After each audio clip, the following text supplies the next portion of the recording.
when people come here and they're like, I've been driving for 4 hours and I'm still in the same state. I'm like, welcome to the US.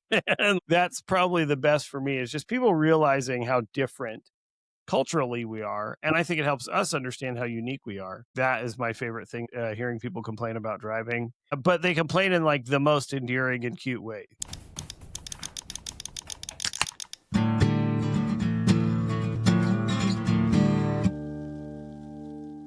Hey, everybody. Welcome to the Open Tabs Podcast, episode 23. My name is Joe. I'm Billy. And we are stoked to have you today. What do we got on the docket today, Billy? Well, that is a great question, Joe, for episode 23. We are going to talk about some major life news in Joe's life. And we're also going to talk about Tomorrowland. Tomorrow what? Yep, stay tuned. Tomorrowland. One word. It's amazing. Appears to maybe be coming to Las Vegas, Nevada. We have invented a revolutionary new weight loss program.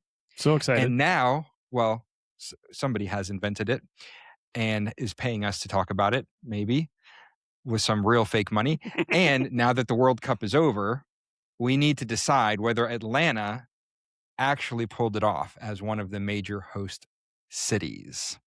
All right. I love it. Yep. I guess I will go first then. I do have some major news, some exciting news. Well, first, let's just take a moment. What is one of your many open tabs at the moment? Just pick one. Yeah. Okay. I'll give you one. Here's a random one. Okay. Went camping this weekend. Camping? Yes. Like camping? Not tent camping. Nope. Oh. We camp in an RV. Went out to Tallulah Gorge State Park here in North Georgia. And I know you've been before, right? Yep. Gorgeous time. Way too hot. I mean, just blistering, humid, hot. It was terrible. But did all the things. Walked down the 310 steps to the suspension bridge. Walked back up the 310 steps to the suspension bridge. If you have not done Tallulah Gorge and you live in the Georgia or the South, I'd really encourage you to do it. We are looking at maybe going back again in October when the leaves start to change and it's cooled down quite a bit. It is just such a beautiful place to go. There's plenty of campgrounds there. If you can't get into the state park, there's plenty of campgrounds there. And actually, so I took my electric bike out for the first time this weekend, even though I've had it since probably March. And rode some trails, and it was a lot of fun. What sound does an electric bike make? Kind of. It's like a whirring sound. It sounds like an electric motor. You know what scares me about Tallulah Gorge? I've done it multiple times, but it's been a long time. Is that you do the stairs down, and then you're stuck down there, and you've got to do the stairs up to get out, right? So if you don't have, if it's too much for you, what are you going to do? Like, are they going to send somebody to rescue you? No, you piggyback right. You're have to, yeah. You just have to sit on a bench and wait. So I will say this: on my way down, I realized after 40, downstairs hurts. Also, I don't think I thought about that, but around 120, 150, 200 stairs, I'm like, man, this hurts going down probably more than it'll hurt going up. Does not hurt more than it hurts going up. I'll just be frank with you. It hurts worse going up. Now they do have a water bottle filler about halfway, so you can drink your entire bottle of water halfway down, fill it up, and have more water to drink. Man, that's good exercise though. It was good exercise. My legs hurt, man. Yeah. How about you, Billy? We talked about the 5K that I did last week. Oh, sure. And I'm telling you, my calves hurt so that was on Saturday night. My calves hurt until Wednesday. I've been sore the day after, but I have never been sore for that many days. And I didn't run. It was a walk. I did a 5K walk and my calves were sore for multiple days. We are getting old. We are getting old, my friend. That's all right. Open tab for me. I am excited this coming Saturday. I have an all-day thing with that same group of friends from the 5K. We are going to Dahlonega, where a couple of them live, and we're doing a whole day of kayaking. and cook Oh. out and like a big movie on a, like they have get an outdoor Mhm. screen with like an inflatable thing, that type of thing. So I bought water shoes that you can have in the water shoes. And Those are that's what good. I'm Those are a looking forward to. lifesaver.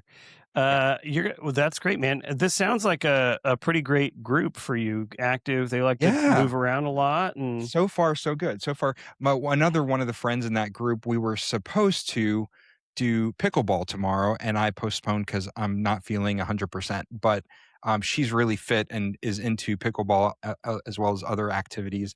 And I said, I've always wanted to try. She said, I'll teach you. So one day soon, we're going to go do pickleball, and I've heard from a lot of people that that's fun and it's less impact than tennis.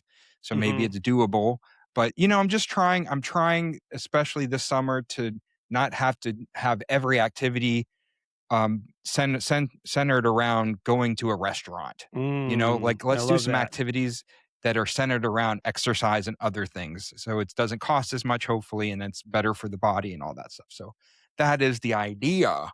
And what better way than to find groups that are already active and just kind Absolutely. of tag along? So I yeah, so go ahead. yeah, so let's jump in with our first main segment, I guess you can call it. So tell us, Joe, about the news that has happened since episode 21, I suppose.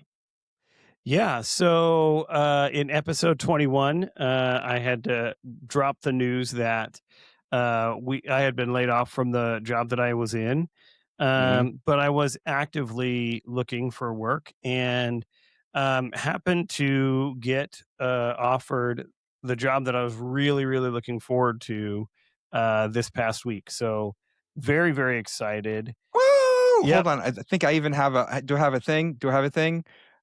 Somewhere from like episode 4, maybe? Yay!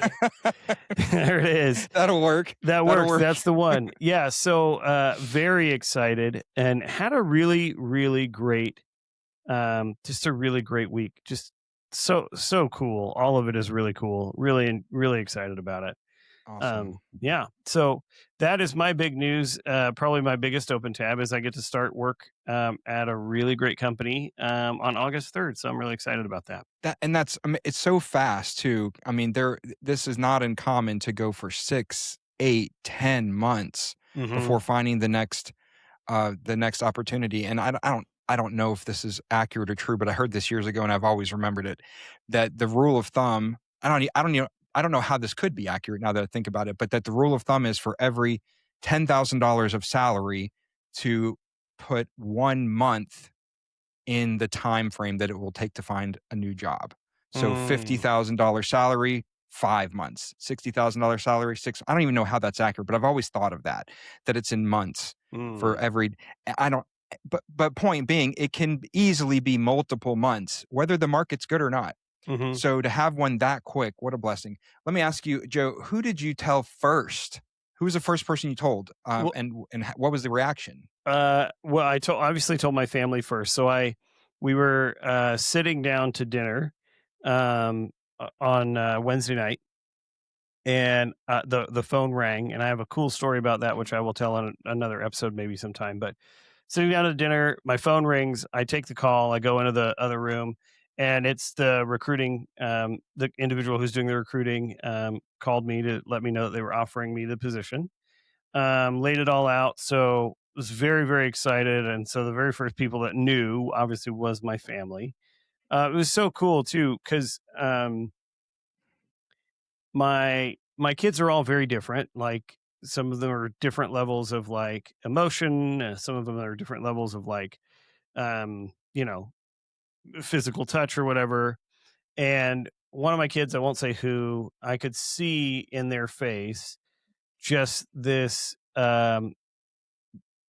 it wasn't like relief, it was more like just this intense joy for me to Mm, have, I mean, and it's one of my older children, and I could see just this sense of joy that this was happening, and immediately this child came over and hugged me, and it was just such a huge, just to see that in their face was really cool.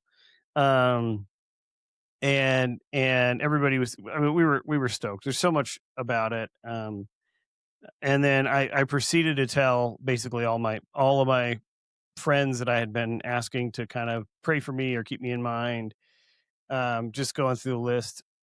So that was amazing. Billy, I think you were probably the second person I called to tell. So yeah, just amazing. It was an amazing opportunity.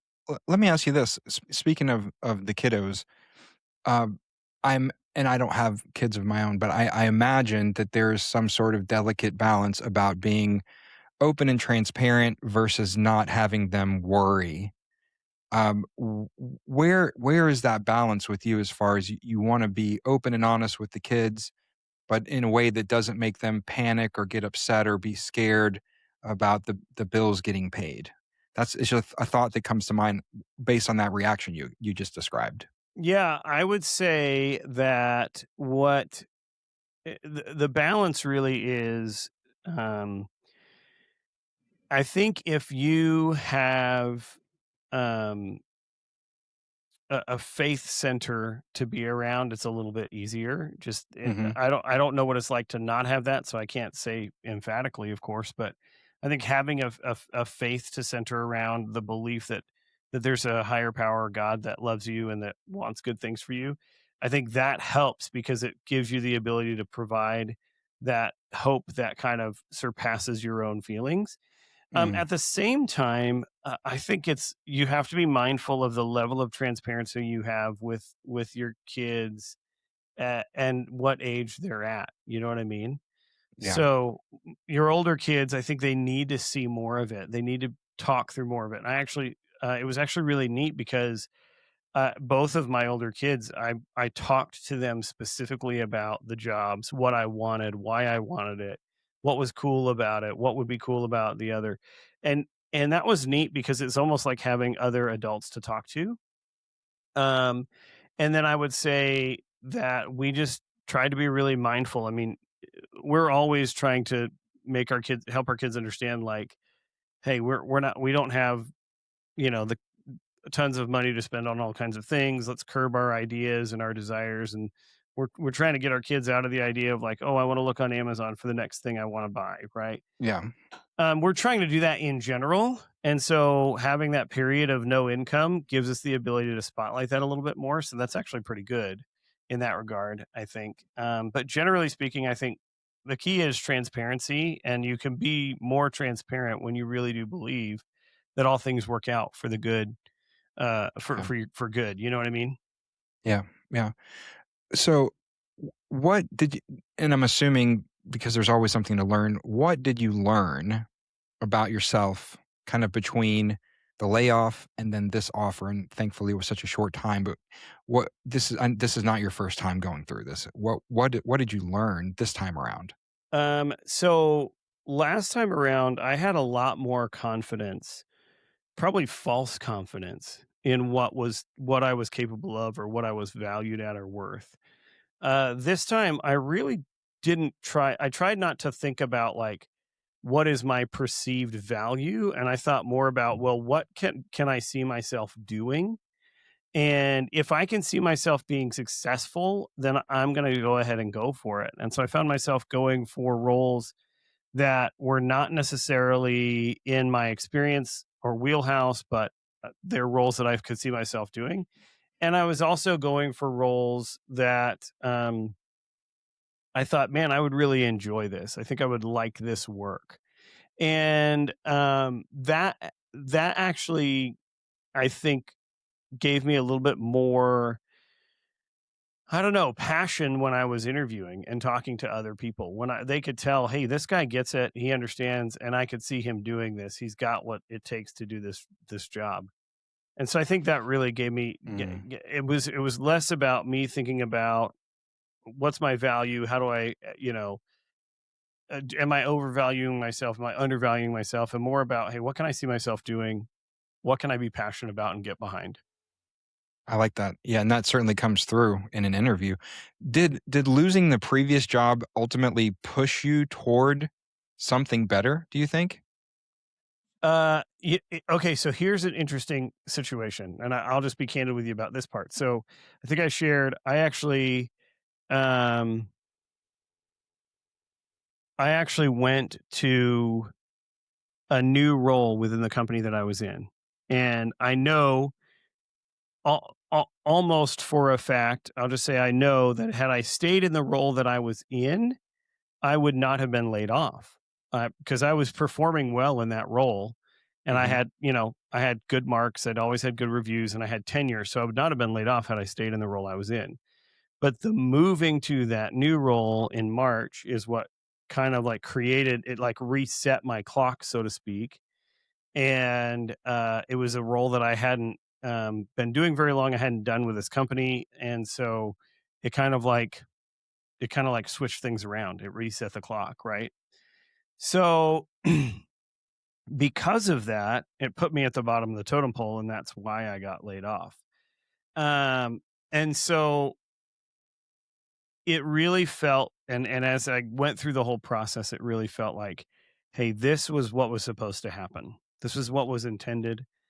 And so I didn't really get too worked up about it because I kind of saw the writing on the wall. As I said before in episode 21, I saw the writing on the wall, and I knew that, hey, if this is what happened, then there's got to be something better. And I was, Mm-hmm. Billy, I was immediately excited about the role that I applied. So I was laid off um, literally within days of my first interview for the role that I took. And so I was already in my brain. I was like, oh man, what a crazy like circumstance that I kind of saw some writing on the wall. I started applying, I interviewed, that happened. And it was like, oh, and then within a couple of weeks, I'm through the interview process with this company and they're offering me a position. Wow. That's Yeah. so, and to be fair, it doesn't always work out. No. Many years ago, because it's risky, because you don't know. Um, I moved, like, I guess you could call it a lateral position from what I was doing as a systems engineer over to be a client service manager because I wanted to try something different, and it ended up backfiring, and I ended up leaving the company over how they handled that transition, and I was only in that new role for like 3 months, and it was terrible, and I left, and I ended up blowing up relationships over it, and it was just a mess. So it doesn't always work out, but if you never take the risk, you can just be stuck in the same old whatever rut forever. Okay, so getting the job is obviously a green flag, but the journey that companies make people take to get there can reveal some different colors. So a little activity. So I'm going to give you a few scenarios. We'll go through these real quick, and then you'll tell us red flag, green flag, or yellow flag. Okay. And you can explain if you want, but you don't have to. Charles, the interviewer has clearly read your resume. I think it's a green flag. Yahoo! Yeah, they've done their homework. The compensation range changes during the process. That is a red flag. Yeah. Why? Why is that a red flag? They've got to be upfront and it's got to be clear. And I will say that when I interviewed, this is out there to all those recruiters out there. When I interviewed for this role, the recruiter was very clear about the compensation, and they sent me all the information I need to make a decision as to whether or not that compensation would work, based upon what I was asking for. So, Okay. and then they waited for me to come back and say 100% I can do that before they pushed me through to the next round. So I went into this entire process already basically saying, yes, this compensation is where I want to be. And Yes. that See, was I think it can so waste cool. time. It can Yeah. waste time if that's not upfront, and if it changes, that can be a red flag. What about if the process includes 5 or more interview rounds? That's a red flag. Yeah. The company assigns a lengthy unpaid take-home project as part of the interview process. Also a red flag. I have a buddy, shout out if he's watching, Andrew, who had this very thing happen last year, and it was part of his interview process. He had to create and then and then he had to create basically a presentation, a fake presentation, and then do the presentation for the interviewers, even though that had nothing to do with the job he was applying for. And he did it anyways. And it was very time consuming, and he did fine, and he got the job, and then he doesn't do anything related to that. So that was really strange. I do think it's valuable to say, hey, we need you to give us a pitch if your role involves that. Yeah. For sure. What about this? The hiring manager clearly explains what success looks like after 90 days. I think that's a huge green flag. I love it when they come in with expectations. What about multiple employees saying, we're like family here? You don't have a beige flag. I'm going to go red flag on that one. We have yellow. It's in the middle. Yeah, give me a yellow flag. There you go. I didn't know what sound effect to do for yellow, so it just has the sound of the flag. Yeah, so I would say hearing we're like family here multiple times means that we can get dysfunctional, right? Mm-hmm. I think saying we're like family is not all that is cracked up to be. And I think we've talked about this before. If a company has to play on your emotions to get you to work for them, then they're going to play on your emotions throughout the time that you work with them. Yep, absolutely. What about this? The recruiter responds promptly, even when there is no meaningful update. I don't know that that's ever happened to me. I've had recruiters not respond promptly. But if they do respond, even if there's no update. Well, I think that's okay. Like I would say not necessarily promptly, but like if they respond when they said they would, and just to say, hey, we couldn't get it done today. We gotta wait till tomorrow. That's what it means. That's good with me. I prefer that. Don't leave me in the dark. The interviewer arrives late and never acknowledges it. Oh, that's a red flag. They do not care about your time. That happened to my buddy just last week. He had somebody interviewing him for a new job that didn't show up, no call, no show, and they're the interviewer. The current employees can clearly explain why they stay. Oh, I love that. That's a green flag. Yeah. The company pressures you to accept immediately. Red flag. Yes. The company proactively Wait, I want to say something about that, though. Okay. There's a difference between pressuring you to accept immediately and setting a clear expectation that at the end of this process, we're going to extend you an offer, and all of the information about that offer having already been talked about. Then I think it's realistic to say, can you get this signed today or tomorrow so we can get you started?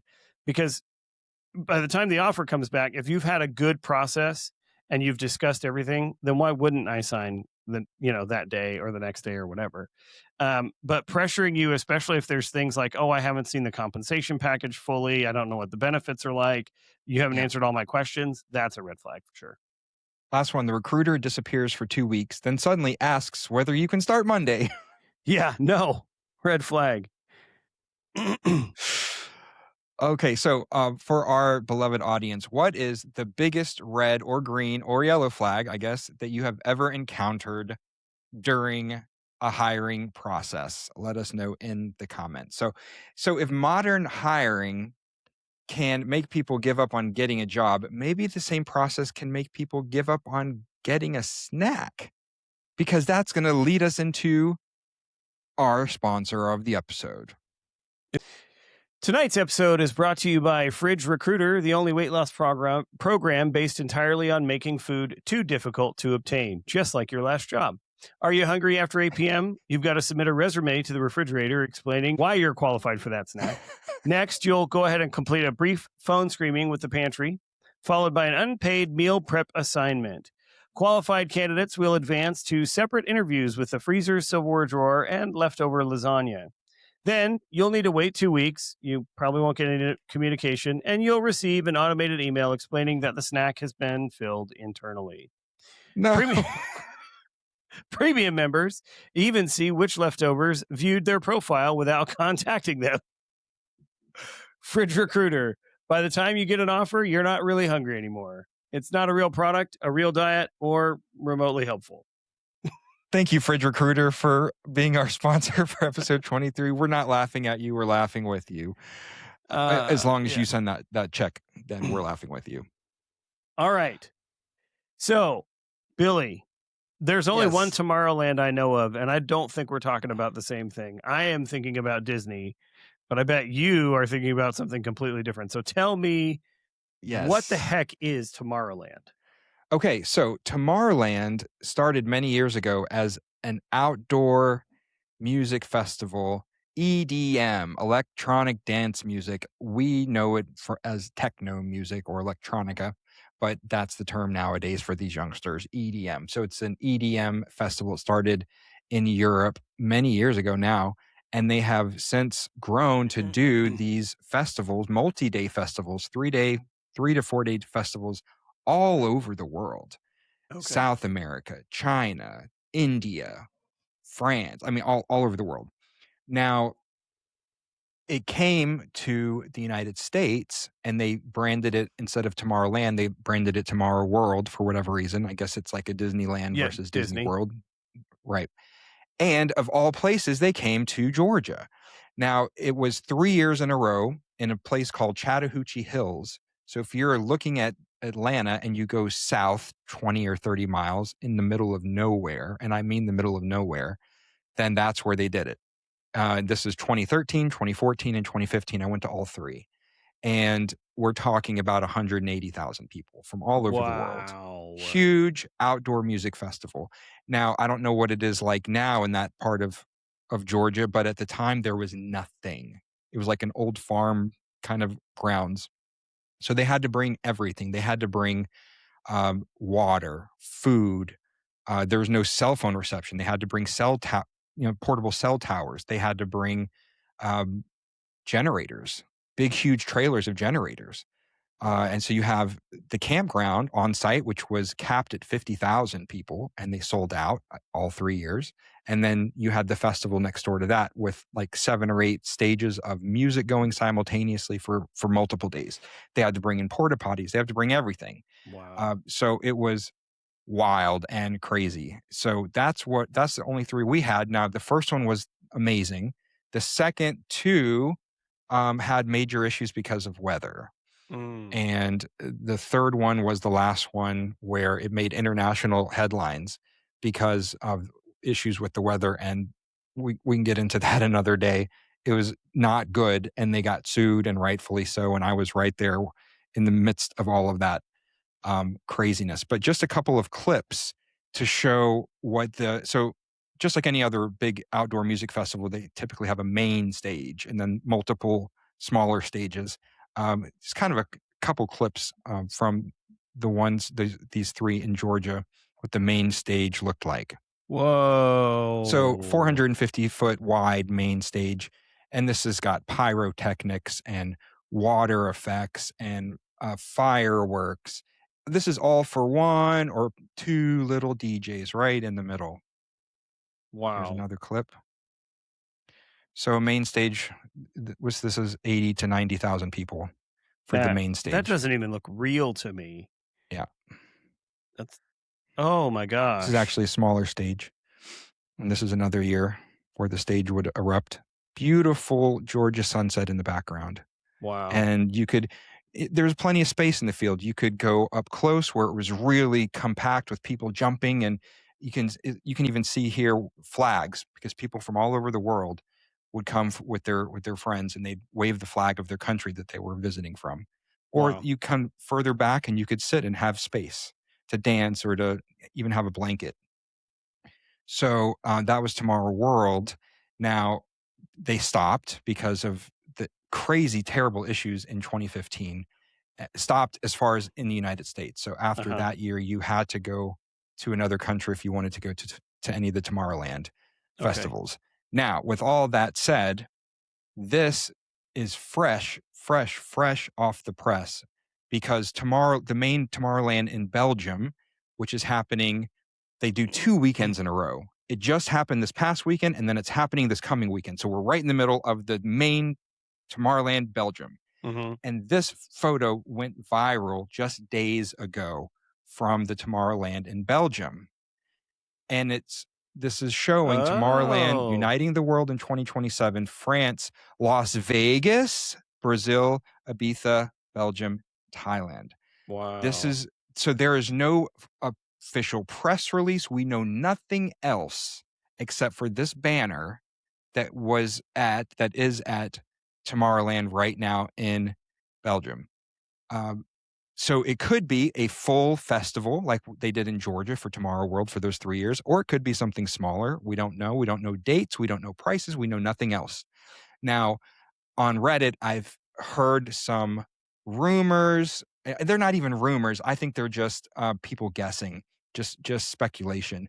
That if you were to look at those countries, those cities, those countries in order, France, Vegas, Brazil, Ibiza, Belgium, and Thailand, the ones that we do have dates for, that would suggest that is in chronological order for 2027. Uh-huh. If it is in order, it looks like the one in Vegas could be in April of 2027. Thailand, I know, is December, and so forth. So it'll be interesting.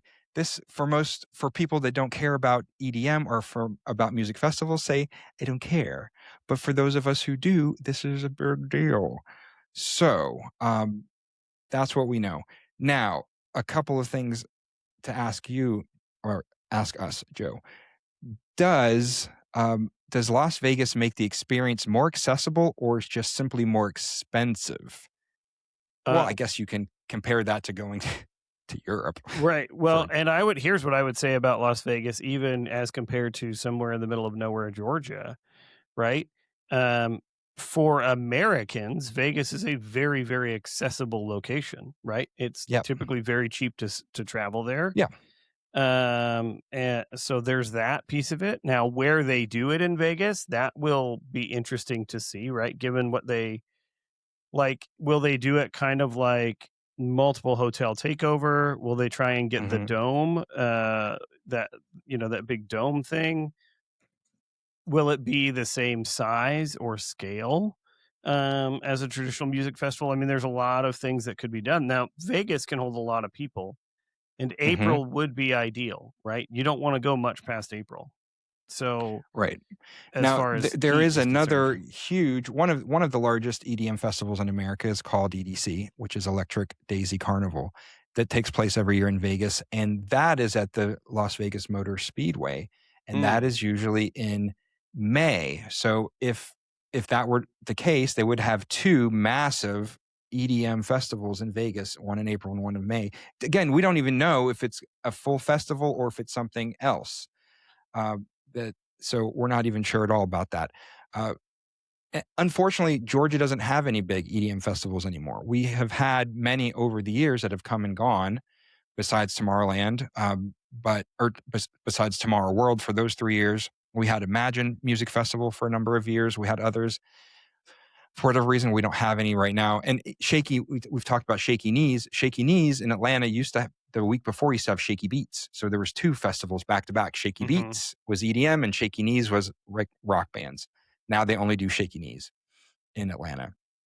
So more to come on that, hopefully. Now, would either of us genuinely attend? That's a big yes for me. But Joe, would you go? Well, so I'm not too into electronic music, to be honest. I wouldn't say no to that. But I am not a hardcore EDM fan. I don't know the scene really at all. And so I don't know that it's a huge like draw for me. Yeah. But I would go. I mean, I would go. If it was for you, Billy, I would go. If I did all the planning and I made it real easy. Yeah, probably. Okay.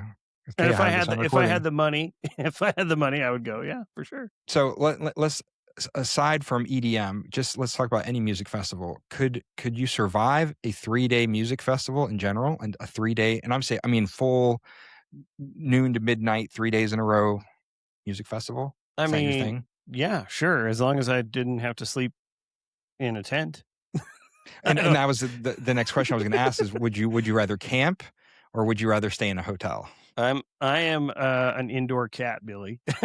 Yeah. So I Well, stay in hotels.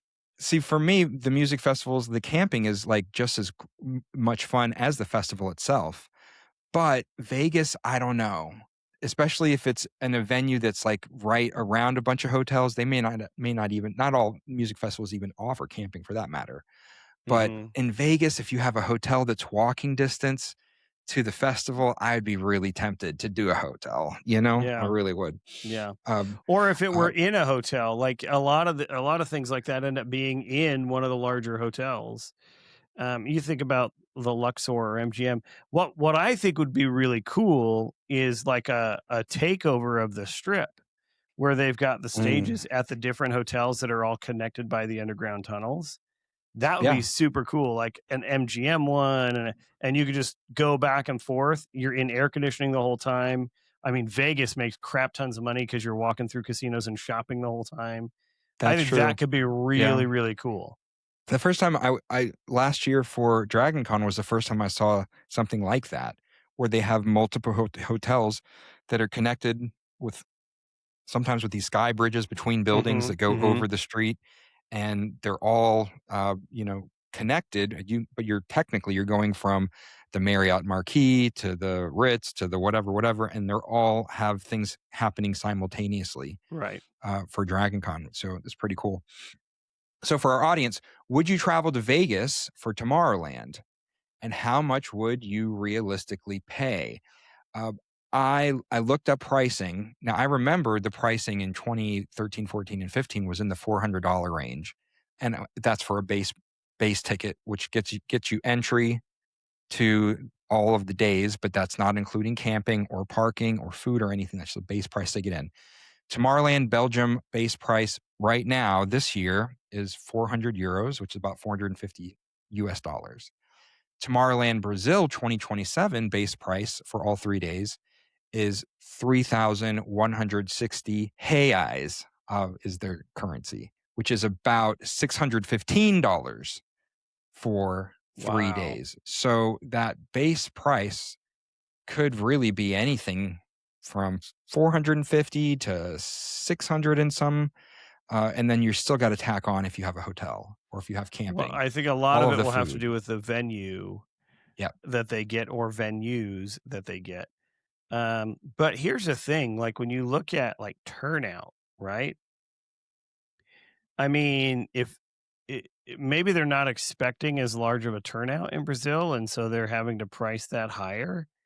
But I would I think don't if you're know. bringing in These 80 to usually sell out. 100,000 They people, usually sell yeah, out. I mean, Yeah. what the heck, man? What are you charging for at Yeah. that point? You know what I mean?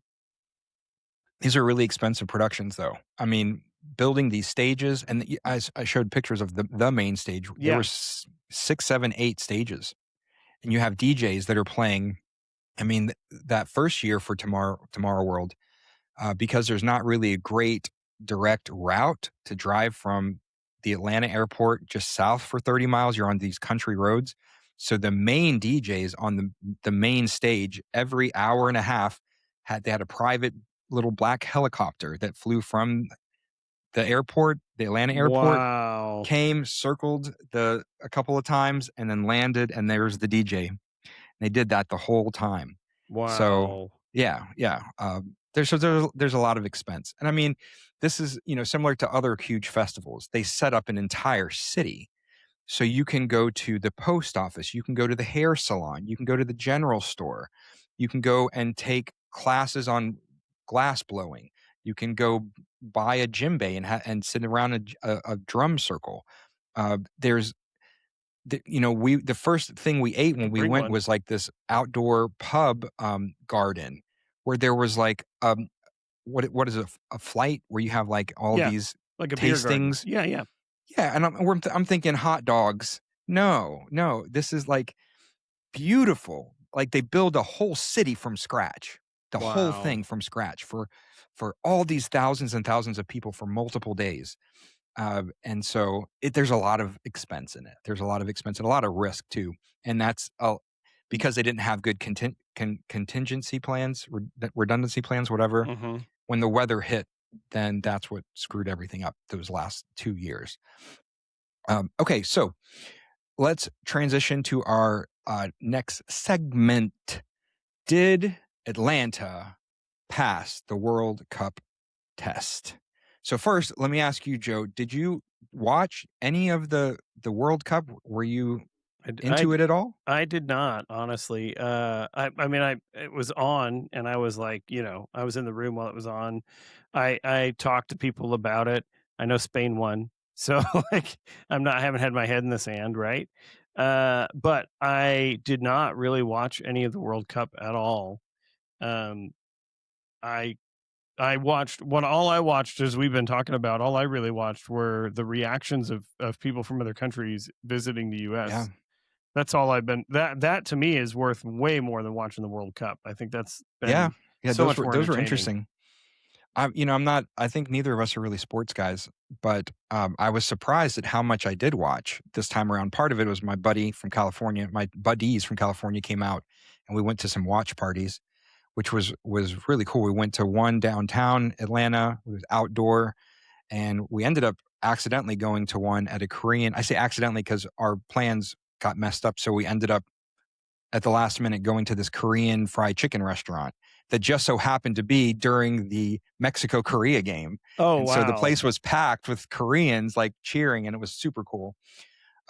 But I was surprised at how I got into it. I especially in the semifinals, I've never been into any sports. Mm, And I'm like, I couldn't sit. I was standing watching in my living room at times, like mm. watching, like, what's going on? What's going on? So that was really unusual for me personally, but that I got into it. So we also recently talked about MARTA, Atlanta, and MARTA results. MARTA reported approximately 4.7 million rail passenger trips during the 35-day World Cup Wow! period. 4.7 million rail passenger trips. On match days, rail ridership reached approximately 2 to 3.5 times normal levels, Wow! and the busiest day was the Morocco-Haiti match with approximately 240,000 rail trips that day Wow! alone. Holy cow! Yep. And close to that was the England and the Congo game. They had 230,000 rail trips that day. And MARTA reported that it handled the tournament safely and efficiently. So I mean, we, yeah, let's give it let's up, give it to them. Let's give it baby. to them for I that. mean, Yeah. way to go, MARTA, to show off. Because think about how we typically feel about MARTA here in Atlanta. Yes. So to support 250,000 passengers in a day, I Yep. mean, that's pretty impressive. And Yes. and honestly, I do not recall. Maybe there was some suppression. I don't know, but I do not recall anything like really major. Obviously, we've had some things prior to this that have Yep. come out in the news, but I don't recall anything major being being reported, muggings, stabbings, shootings, any of that I think the stuff. city was on guard more so than even they would have been because of those few incidents leading up Mhm. Mhm. just before, with MARTA. So I think they really beefed it up, and good thing they did, because I think it was largely a smooth event, smooth month overall with all of our visitors. Um, so yeah, MARTA reported that it handled everything safely. Let me ask this: did the tournament change either of our opinion on soccer? Probably not mine. I don't dislike No. soccer. I don't watch it because I don't have TV to watch it. I don't have like ESPN because we don't pay for that. Um, I I think my kids, a couple of my kids actually really enjoyed. They would watch some of the highlight reels on YouTube. Soccer and hockey kind of have similar, sort of, somewhat similar rules and things like that. I mean, I know it's obviously not that close, but there's an object that you're hitting from one end of the field to the other. Like, I'm so the it's same idea as far as right, that same. goes.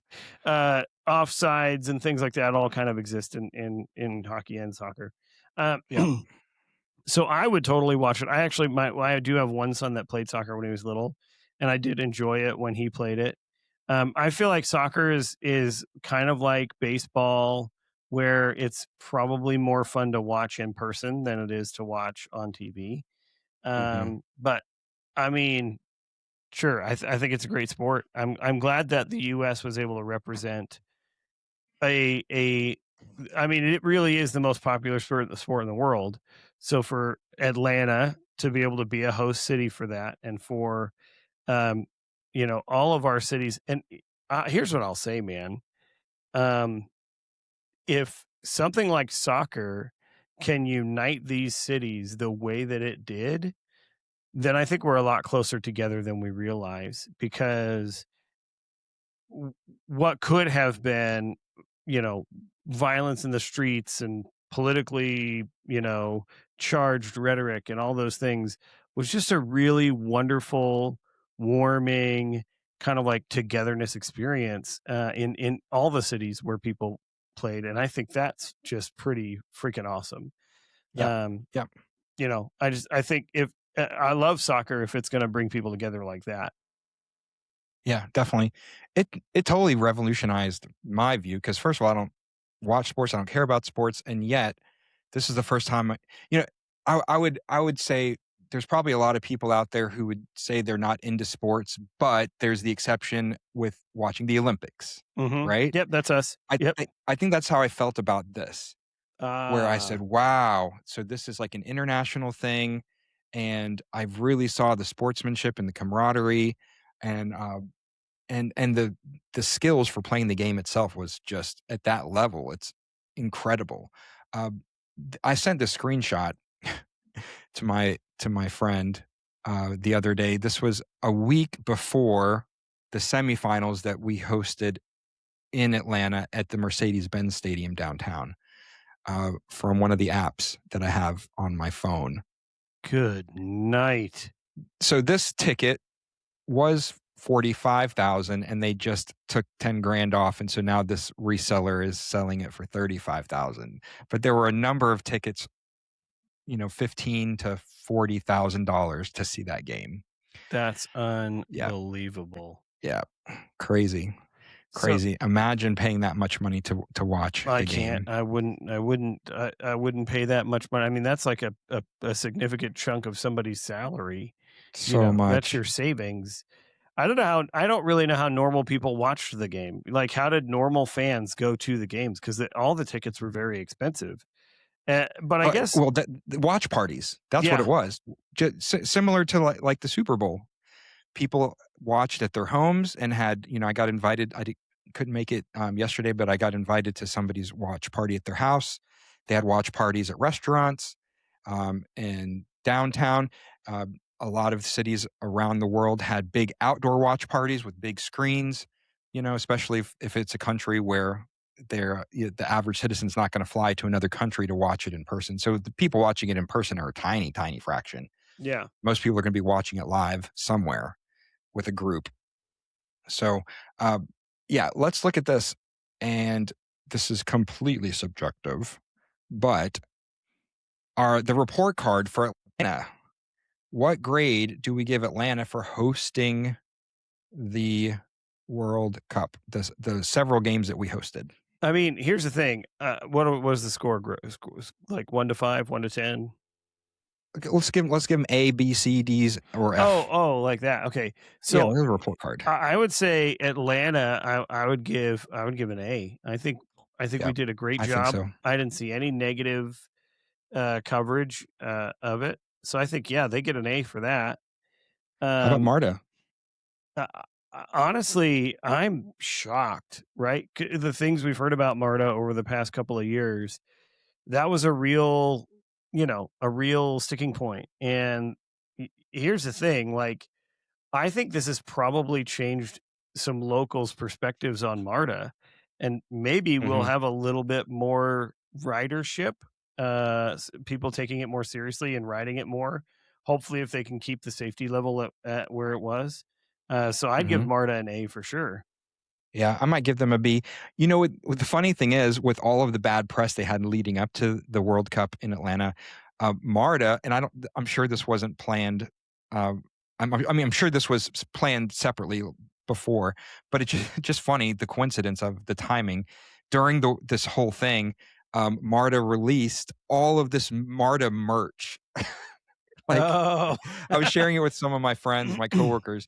I don't mean like your typical stuff, that too, but they were releasing. They had like MARTA World Cup jerseys for $100. They had like a MARTA shower curtain that has the route map on it. I mean, all kind of stuff. And the stuff was like selling out. People were all over it, getting MARTA branded merch That's hilarious. during the World Cup. Yeah, I give them a B. Overall tournament grade. So just in general, the overall tournament. Can I give it an S for satisfactory? I have no. I don't know that I can I give give it an A+, man. Like I was glued to it. I watched so much of it, surprisingly so, even by myself when other people weren't encouraging me to do it.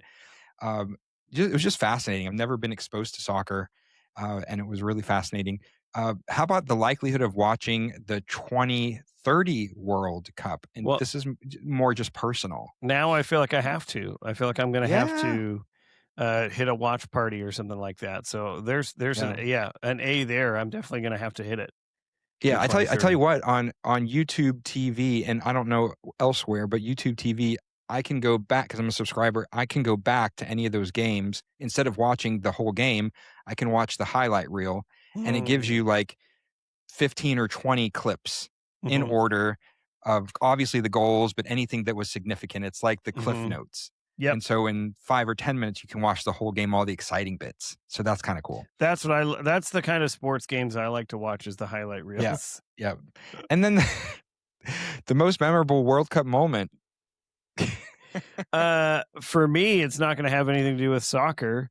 Right. It's going to have to do with, gosh, there's a couple of them that I think for me were really cool. I think the whole like Boston Scottish thing that happened was super cool. There's this, and I don't, people probably saw him online. There's this really ripped dude, like just big dude from the UK. And he just kept commenting on how long it was to drive from place to place. And to me, that's my favorite thing is when people come here and they're like, I've been driving for 4 hours and I'm still in the same state. I'm like, welcome to the US. And like, that's probably the best for me is just people realizing how different culturally we are. And I think it helps us understand how unique we are. And I think that is my favorite thing is just hearing people complain about driving. But they complain in like the most endearing and cute way. So I didn't mind it. Yeah. For me, and I wouldn't say this is a good or bad, just memorable. There is like an all-star player on the Argentina team, Messi, Messi, and I quickly could see that he was such a star. Just the way he played and everything. When Argentina beat England on Friday or whatever day it was, a few days ago, just the way he was so emotional, and he was after the game, he was connected with the fans in the stadium, and just it was like a back and forth for the longest time, as clearly one of the favorites. And then yesterday for the World Cup where Argentina lost, it was the other way. They had Messi, clearly the most valuable player for Argentina. He's just lying on his back by himself on the grass, just looking up at the sky in defeat. Nobody's around him. Nobody's talking to him. Simultaneously, Spain is cheering, and Messi's just lying there, just defeated. And he gets up and he kind of starts walking slowly, and he kind of shuffles, and he's just standing there, and he's staring at his fans, and his fans are still cheering him. His fans are still cheering and holding up their Messi jerseys, and he's just standing there, and just tears are coming down, and you can just imagine him thinking, "I tried, guys. I gave it my best. I tried. I'm sorry." You could just see it in his face, in his eyes. It was so emotional when these teams would win or lose. they just old, young, man, woman, just tears of emotion. I've Mhm. never seen such emotion from a sports game, and I don't get it, but I don't know. It's so serious and powerful. Now, the guy on the Spanish team who kicked the goal for the one point for Spain that won the World Cup, they asked him right after. They said, "Oh, you were right there to kick it in or whatever. What were you thinking?" And he says, he's like, "I wasn't really thinking of anything. I just saw the opening. I kicked it with all the power of the people of Spain." Oh It's gosh. like these guys are not just athletes. They're like poets or something, man. They're inspiring me. It was something like that. I kicked it with all the power of the Spanish people. Bam, That's into the goal, and then awesome. goes on. This is a big deal for people around the world. And Yeah. so like Well, I may not get it, but I like the passion. And it, anything when someone's passionate, I get into that. and here's what I'll say, like, with the Olympics, for example, right? Every country has the opportunity to win something, right? You can get gold Mhm. somewhere if you're good at that thing. With the World Cup that I know, it is the only like one country gets to be the best at soccer this year, Yep. and over the next 4 years, whatever it is, right? And that is in this case now Spain. They that's it. Spain is on top for the next 4 years, period, and there's no changing that. You don't Yeah. really see that with other sports, you know. You Yeah. don't see it on that magnitude. 190 some odd countries in the world, or 200 something, and 160 was 160 of them in the Mhm. World Cup. I mean, that's a pretty big showing, right? That's a pretty big Yeah. deal. And so I could see that. I could see that being, and maybe because the U.S. has never been that into soccer, like I don't, or football, it hasn't really, it hasn't really hit us the same way, I don't think. But other countries where they're consistently in the top every 4 years and they're the team to beat, Mhm. Messi. I even know who Messi is, and I don't know I don't know anything about soccer. I just happen to know he's, one of the best soccer players in the world, right? Like Beckham, Messi, like those are the names you Yeah. know. And so, yeah, I think I I can imagine the weight to the soccer team, to the players, the the weight of the entire country, the pride of the country is really on their shoulders. That's a Yeah. lot, and that's a lot Yeah. to get emotional about. Yeah. And the at the very end yesterday to celebrate the winners and Argentina being the silver medal, so to speak. I mean, there was a reception line that was amazing. So you had Donald Trump, you had the Mexican president, you had the Canadian prime minister, obviously the FIFA president. You had all of these heads of state that were there putting the medals around the necks of the winners and of the second place, the Argentine uh, Mhm. runner up. The funny thing to me, though, was that the semifinal here in Atlanta between Argentina and England, when England lost, they still would go on to play a game on Saturday to determine who is the third and fourth place. Mhm. Yeah. So strange to me. Like Yeah. they are not done. They're not out of it, but they're out of being first or second. So Yeah. they went on to win, and England placed third. And we talked several episodes ago about the whole research they did with winning Olympic medals and how the gold medalist was happier on average than the silver medalist because they made The it on the bronze podium at all. yeah, Or the the bronze bronze medalist. rather, Yeah, the yeah. bronze rather Yeah. was happier, but then the silver is like not as happy because they were shooting for the gold and they just missed it. And you Yeah. could see that on Argentina. You could see it, but they both played a great game. So Yeah, and it was really cool to I watch. wonder if England is happier right now, because they're like, "Well, at least we're not France." And they're just like, "Yeah, we did good. We got third. It's fine." Versus, Argentina is probably, they're gonna be feeling that for a long time. So Yeah. there's probably some truth to even that situation. I bet you England's probably a little happier being third than they would have been as second, I would imagine. Yeah. I was cheering for England for sure, but then cheering for Spain after that. So glad. I think Glad they Spain was won. a lot of people were cheering for Spain. Like I think a lot of people wanted Spain to win. That's just from my perspective. I don't know if that's true. I or not. wasn't real happy with how Argentina was acting during the Well, game I've with heard England. They were in their faces. They were, like almost like bullies. They're bullying the refs, and I was like, I don't like that. It's not very sportsmanlike. But well, you'll have to walk me through all of the soccer information or football information before the next one, because I don't know anything about it. Hey, maybe we should go to a soccer game. We have that here in the U.S. We have, or in I'd Georgia. be down. I mean, we have this time a month ago, I wouldn't care. I would be like, I don't care. But now I would like to go to a game whenever it starts up again. And I've yet to be inside our Mercedes-Benz Stadium. It's supposed to be pretty nice. It's great. Don't go for Monster Jam. It's too loud, but it's good for other stuff for sure. Yeah. And their hot dogs are cheap. So Joe has a new job. Tomorrowland has a mysterious new destination. Maybe. And Atlanta has proven it can host the world. Now we get to see what happens next on all three of those fronts. Yeah. Well, and I get to see exactly how well Atlanta does with Dragon Con.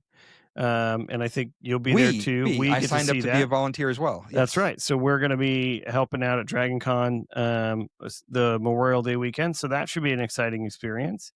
And get to see how that looks downtown. And I think,